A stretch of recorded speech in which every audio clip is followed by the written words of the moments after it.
বাংলাদেশ সেনাবাহিনীর ভাবাদর্শ, শৃঙ্খলা এবং নিয়মানুবর্তিতায় পরিচালিত। এটা কিন্তু আরেকটা অন্য যে কোম্পানি তার সাথে একটা আমাদের বড় পার্থক্য, খুব কমন আপনারা বুঝতে পারেন।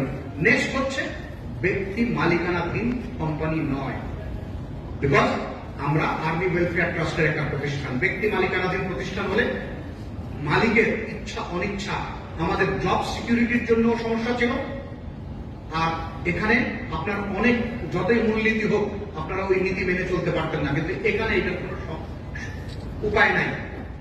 প্লাস ব্যক্তি মালিক থাকলে উনি শুধু অর্থ উপার্জন আর লাভের দিকে তাকায়, এখানে কিন্তু সেই চর্চাটা নাই।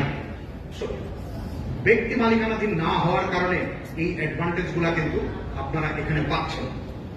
বাংলাদেশ সেনাবাহিনীর ব্র্যান্ড ভ্যালু, এই কত শত কোটি টাকার ব্র্যান্ড ভ্যালু, এটা আপনাদেরকে বোঝানোর নাই। বিকজ বাংলাদেশ সেনাবাহিনী, বাংলাদেশের আর যাই কিছু হোক, মানুষ বলে যে অন্তত সেনাবাহিনীর উপর মানুষের শ্রদ্ধা, সম্মান, আস্থা আছে।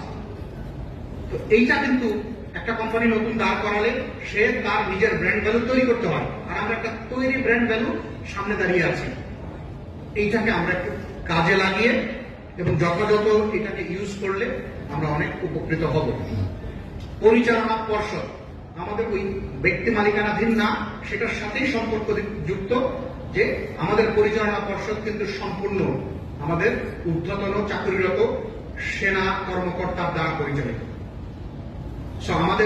আমাদের এখানে আপনারাও যেমন কনফিডেন্স পাবেন, গ্রাহকদেরকেও কনফিডেন্স দিতে পারবেন যে এখানে কিন্তু ব্যক্তিগতভাবে কোনো কিছু করার স্কোপ নাই।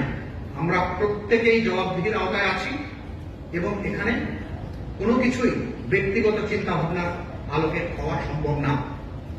এবং এখানে যদি কোনো প্রতিকার চাওয়া হয় সেই প্রতিকার পাওয়া সম্ভব, বিকজ আমাদের পরিচালনা পর্ষদ যেই পর্ষদ, সেই পর্ষদের কাছে যদি কোনো অভিযোগ আসে জবাবদিহি ঠিক মতো আমাদেরকে করতেই হবে। আর লাস্ট যে পয়েন্টটা, আমাদের সিইও স্যার সবসময় বলেন যে আমাদের মূলনীতিটা, আমাদের কোম্পানি কেন আমরা অন্যদের থেকে আলাদা, বিকজ আমাদের মূলনীতি হচ্ছে এটা ব্যবসা না, এটা সেবা। আমরা এই চিন্তায় কাজ করার মানসিকতা রাখি।